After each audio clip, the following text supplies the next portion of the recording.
Hi, it's Toronto's real estate team at RE/MAX, and here is our July 2017 Toronto Real Estate Market Report. The Toronto/GTA market really got hit with a sales slowdown in July. I'll comment more on that in this broadcast as we go through the market report. So let's review some of the Toronto Real Estate Board statistics and see what's happened. Sales were down 40% for July compared to last year, with 5,921 houses and condominiums changing hands in all the districts. Although it's common for the market to dip lower in the summer months, this was extreme, the lowest sales for July since 2002. Condo, townhouse, and high-rise suites took a bigger 38.6% share of the market, with 2,283 units being sold.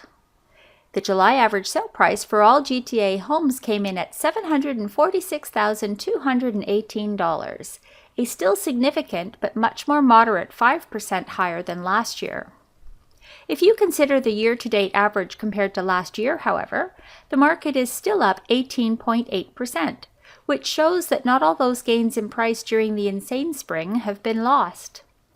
The active listing inventory is one of the strongest indicators of how smooth or outrageous the market has been.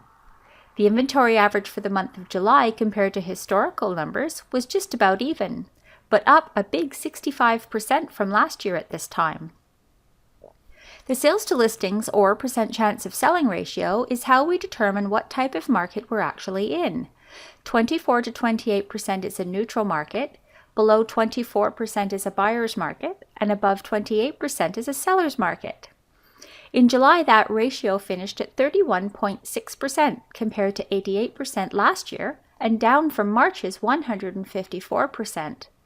We're now just in a barely above neutral, slight seller market territory, so owners with their homes on the market may need to adjust their expectations if they want their homes sold. The days on market average for Toronto homes was 21 days, 6 days slower than June.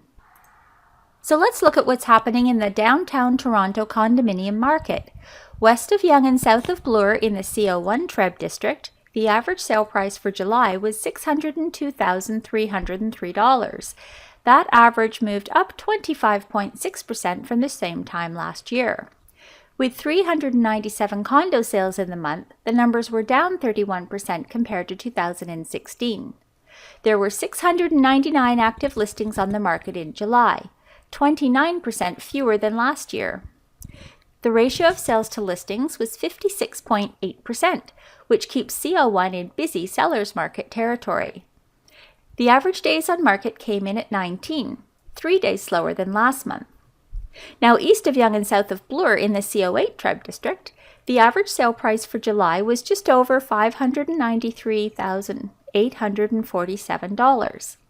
That number was up 25.7% compared to 2016. And with 126 condo sales in the month, the numbers were down 27% from last year. There were 267 active listings on the market in July, down 7% from 2016. The ratio of sales to listings was 47.2% for the month. That number keeps Co8 solidly in busy seller market territory. The average days on market came in at 17, 4 days slower than last month.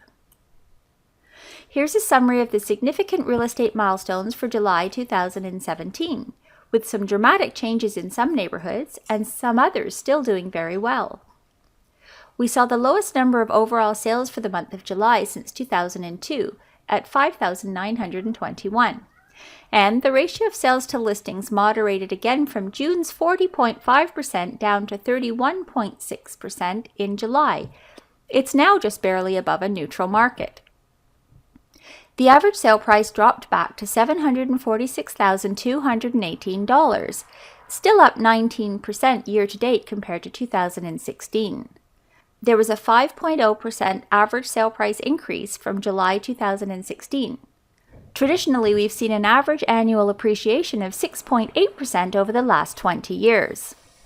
Sales in the month were down 40% from 1 year ago, but the GTA real estate market overall averaged the days on market at 21, still quick compared to many markets. First-time buyer aspirations are now shifting to a condominium lifestyle. Condo sales took 38.6% of the total market in July, about 4% more than average. Downtown condo listings were lower by 6 to 28% from last year at this time.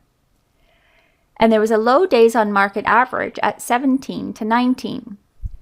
The ratio of sales to listings for condos downtown ranged between 57% in CO1 to 47% in CO8, well ahead of the overall market. And the average sale price for downtown condominium suites is up by roughly $120,000 from 2016. Building on this higher demand due to better affordability, condo appreciation in the two main downtown markets averaged 26% year over year. Markets in York Region and other 905 neighbourhoods have suffered the most from the Ontario government's April 20th pronouncements. Every district is now showing that they're in buyer market territory. Overall, it's a perfect opportunity now, with the increased inventory, for a buyer to find a home they fall in love with and negotiate with the seller one-on-one in many cases to come to a mutual agreement. This month, we're looking at the stats for sales and average sale prices for our typical housing types between July 2016 and July 2017. The 905 neighborhoods are taking the biggest sales hit, where they're down 44% compared to 33% in Toronto. The average overall sale price is also up more year over year for Toronto homes. Toronto detached home prices are up 8.5% compared to just 2.4% for the 905 numbers. Condo apartments are the big winners in both locations. Toronto's average is up 24.6% from 2016 versus a 16.6% increase for the 905. Every type of home has seen appreciation of between 28% to 33% over those 2 years, or roughly 14 to 16% annually. It makes sense, really. Young families are realizing that the condo lifestyle is a good one, and frankly, it's the only affordable option left. So what's a terrific way to make your first baby step into Toronto's real estate market and find out where those more affordable choices are? The best first step is to go on a market experience tour of condo or house neighborhoods with one of our team members. Leave your checkbook at home. What a tour is not intended to do is show you homes with the intention that you would immediately buy one. What it is intended to do is to give you an opportunity to get a clearer idea of what's available on the market in your favorite parts of the city and in your price range, without worrying about being pressured into having to make an immediate buying decision. Once you've had your tour, we want you to go back home and think about what you saw. You'll then be better able to set up a good home buying plan and make smart, educated decisions about where and when you want to be in your new home. You can sign up for your condo tour at marketexperiencetour.com and a tour of houses at dailytorontohometours.com. Check back here in early September for our August 2017 Toronto Real Estate Market Report.